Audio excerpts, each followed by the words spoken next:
My name is Amber Wilson, and I never imagined my own family would be the reason my daughter ended up alone in a foreign country, abandoned, afraid, and without a passport. It all started as something that seemed thoughtful. My parents, Harold and Patricia, were celebrating their 40th wedding anniversary and decided to invite the entire extended family on a luxury vacation. The destination? A coastal resort in a country known for its gorgeous beaches and a U.S. State Department travel advisory that clearly said, "Do not travel." I raised my concerns. I had done my research. The resort itself was in a relatively safer area, but the surrounding regions? Known for cartel violence, kidnappings, and corruption. When I voiced this during a family Zoom call, my brother Thomas rolled his eyes and laughed. "Classic Amber," he snorted, "always looking for problems that don't exist." My daughter Haley, only 16, begged to go. She'd never been abroad. She talked about it for weeks, about the beaches, the culture, the food. I couldn't bear to crush her excitement, so I said yes, but I prepared. Like I always do. I registered with the embassy. I packed emergency paperwork. I gave Haley the talk. Stay close. Don't leave the group. Never give your passport to anyone. I should have known. I should have known they wouldn't take it seriously. On the morning of a group excursion to the coastal ruins, I had a client call I couldn't miss. I told them to wait 15 minutes for me. When I got to the lobby, everyone was gone. The front desk handed me a note. "Took off early, didn't want to wait. See you there, Dad." I called Haley immediately. No answer. Then finally a text. "They left me. No passport. Kyle took it." Kyle, my nephew. The same one who had been teasing her for days. And Jenna, his sister, smirking, egging it on. They thought it was a joke.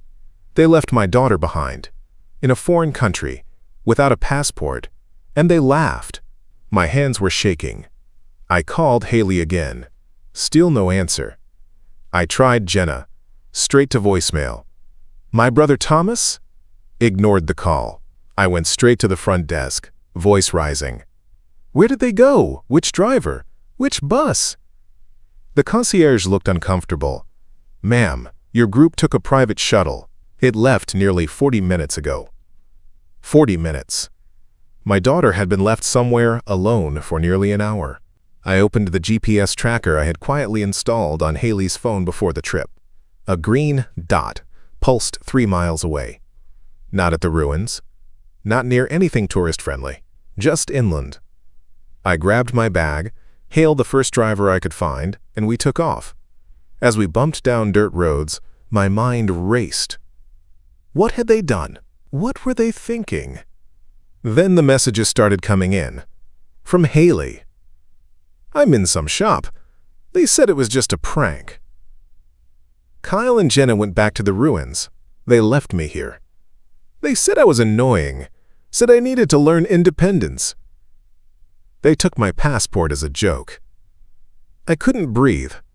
My own flesh and blood had thought it was funny to teach my teenage daughter a lesson by abandoning her in a foreign country with no ID, no guardian, and no idea how to get help.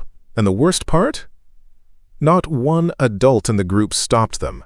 Not my parents, not my siblings, not even the driver who apparently thought I had approved it. They'd rather be on time for a sightseeing tour than keep my child safe. When we pulled up to the shop where Haley had been left, I ran inside. She saw me and burst into tears. The kind of tears that only come from betrayal, not fear. I held her like I had never held her before, and in that moment, I made a promise. I would never let these people near her again. We rode back to the resort in silence. Haley clung to my arm like she was afraid I'd disappear. Her eyes were puffy, her voice hoarse from crying. Every time she spoke, it was a whisper. "Why would they do that, Mom?" I didn't have an answer. Not one that would make sense to a 16-year-old girl who had trusted her own family. When we arrived at the resort, the group was just returning from their excursion, laughing, sunburned, carrying souvenir bags like it was just another day in paradise. They spotted us walking in. My brother Thomas gave a mock salute. Look who finally caught up. I stopped in my tracks. My voice didn't shake. My heart didn't race. What the hell is wrong with you? He blinked. "Excuse me?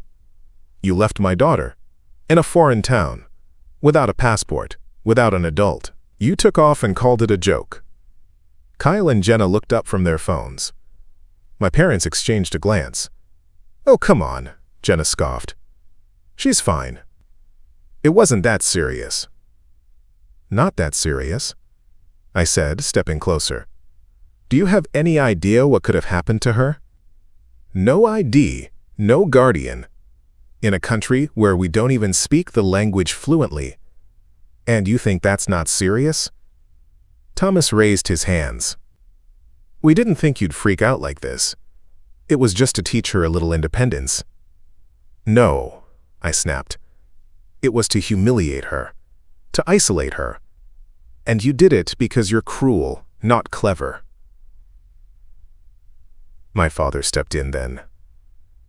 "Amber, don't make this into some big moral lesson. She's fine.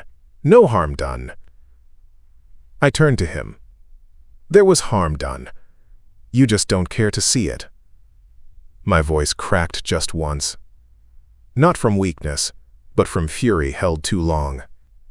Haley whispered, "Can we go back to our room?" I nodded. But before we walked away, I said one more thing loud enough for everyone to hear. "You are no longer her family. You're just strangers with the same last name." And we left.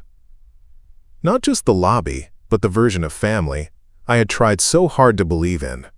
The door to our hotel room clicked shut behind us. Haley sat on the edge of the bed, silent, still clutching the bunny keychain she'd bought on the first day. Now the only good memory left from this nightmare of a trip. I sat at the desk and pulled out my laptop. First, I contacted the U.S. Embassy. Then I opened a private group chat labeled Wilson Family Vacation. Effective immediately, Haley and I are no longer part of this vacation. I've contacted the embassy to report the unauthorized removal of her passport and the abandonment of a minor. Do not approach us again. I hit send. Within seconds, the read receipts lit up.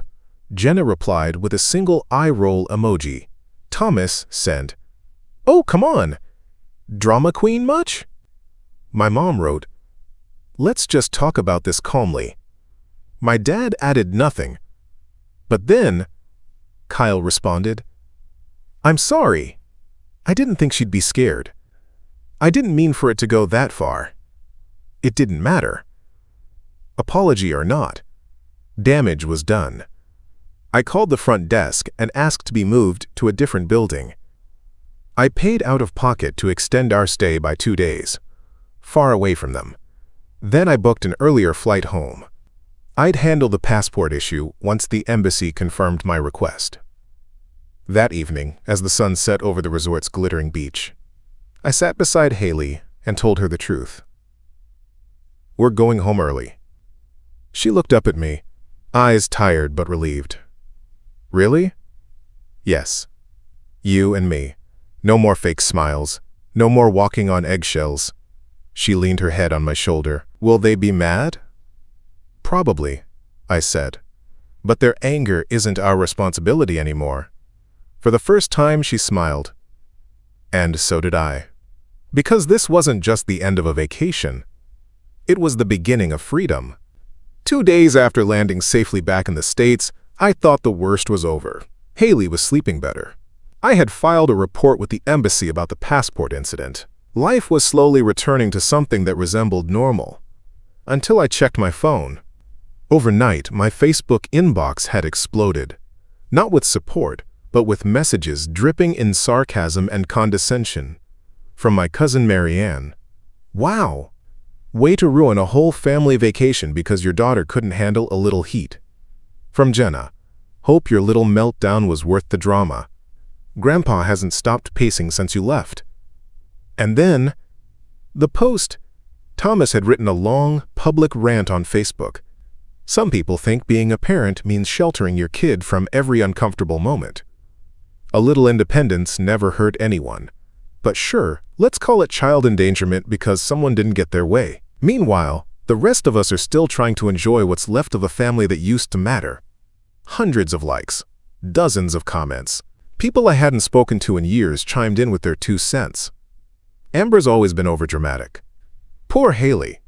Growing up with a mom who acts like the world's out to get her. Bet she's already calling a lawyer. I didn't reply. I didn't need to. Because for the first time, their words didn't reach me. I knew what really happened. So did Haley. So did the embassy. And deep down, whether they admitted it or not, so did they. But I wasn't going to waste energy fighting their revisionist history. Instead, I called a therapist and scheduled a session for Haley. Then I scheduled one for myself.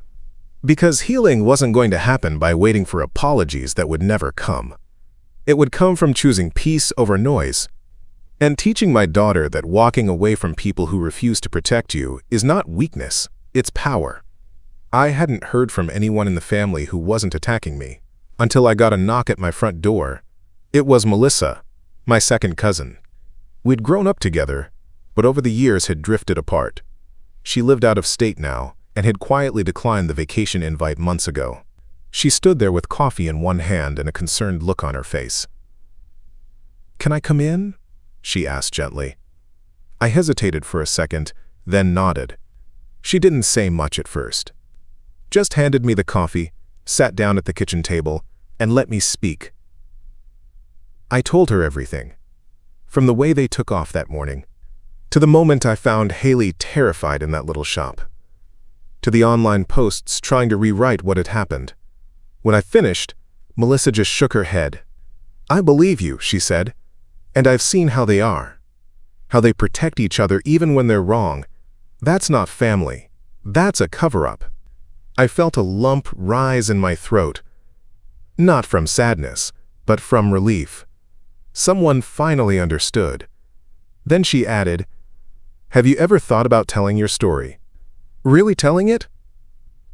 I raised an eyebrow. "Like, publicly?" She nodded. "You're not the only mom this has happened to. Maybe not in another country. Maybe not this extreme. But gaslighting? Guilt trips? Families that shame women for protecting their kids? That's everywhere." I sat with her words. That night, after she left, I stared at a blank document on my laptop. I typed one sentence. "My family abandoned my daughter in a do-not-travel country, and they think I'm the problem." Then another, and another. It wasn't about revenge. It was about giving a voice to every mother who's ever been punished for choosing her child over tradition, appearances, or so-called respect. I was done being quiet. Because silence hadn't protected Haley. But maybe, just maybe, speaking up could protect someone else's daughter. I stared at the post button for a long time. My fingers hovered over the mouse, heart pounding. Sharing the story meant pulling the curtain back. Not just on what happened to Haley, but on the toxic dynamic I had let fester for years. But Melissa's words echoed in my head. Maybe your voice is what someone else needs to hear. So I clicked it. Within minutes, the post began spreading. It wasn't flashy. It wasn't dramatic. It was just the truth. My 16-year-old daughter was abandoned by my family in a country marked "Do not travel." They took her passport, left her alone. And when I confronted them, they called me dramatic. I'm telling this story not for sympathy, but because no one should ever be punished for protecting their child. At first, it was just a few likes, then comments, then shares. Within hours, the post had gone viral. Thousands of comments poured in. I'm sobbing. I went through something similar and never told anyone. You are so brave for standing up to them. Thank you for protecting your daughter. She will remember this forever. Mothers like you are the reason cycles get broken. Some even reached out directly, asking if I'd be willing to speak to support groups, podcasts, or parenting networks. I was overwhelmed, but in the best way. For so long, I had been made to feel like I was too much, too protective, too sensitive, too unwilling to let things go. Now, people were thanking me for being exactly that. Even Haley saw the post. I was nervous at first, unsure how she'd feel. But she just looked at me and whispered, "I'm proud of you, Mom." And in that moment, I realized they tried to bury us. But all they did was plant something powerful. We weren't alone anymore.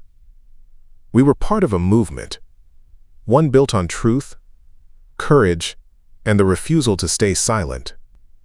3 days after the post went viral, I got a voicemail from a blocked number. It was my brother, Thomas. "You need to take that post down, Amber. You're blowing this way out of proportion. People at work are asking questions. Jenna's friends are getting harassed. This isn't just about you anymore.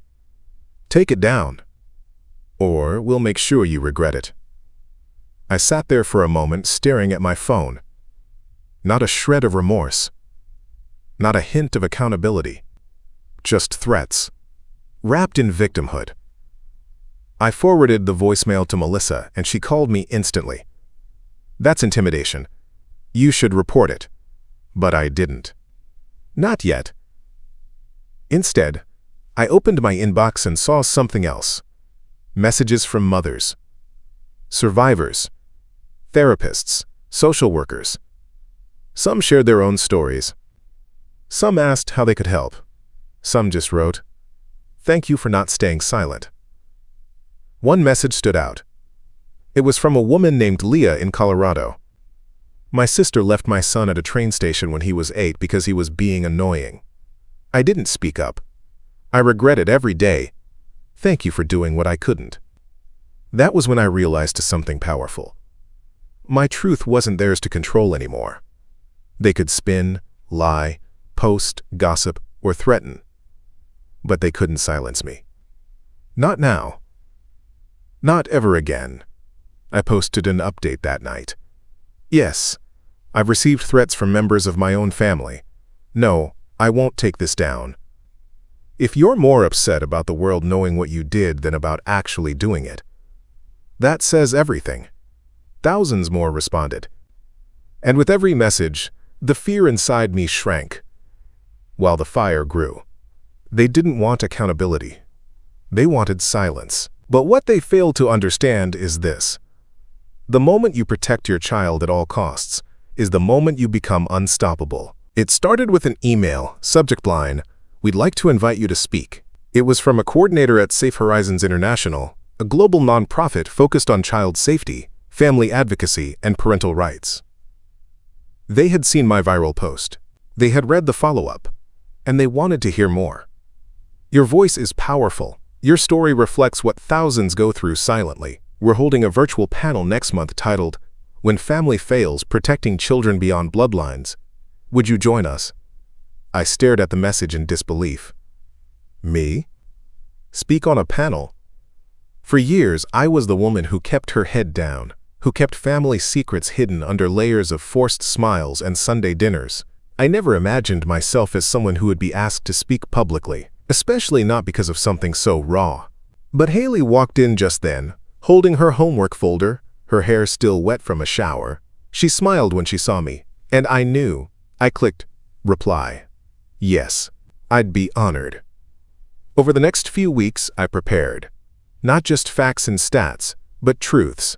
Hard, emotional truths that too many people bury to keep the peace. The night of the panel, over 6,000 people tuned in from across the world. When it was my turn, I shared what happened, how they left her, how they laughed, how they turned on me when I protected her. And then I shared the lesson that changed everything. Family isn't defined by last names or shared blood. It's defined by who protects you when no one else does, and by the people who never make you beg to be safe. When I finished, the moderator teared up, and my inbox exploded again, but this time not with threats, with invitations, support, solidarity. I had turned pain into purpose, and I wasn't done yet. 6 months later, everything had changed. The house felt different, not because of new furniture or fresh paint, but because of what was missing. No more guilt. No more late-night phone calls from my mother. No more walking on eggshells every holiday season, waiting for the next emotional ambush. It was just me and Haley and peace.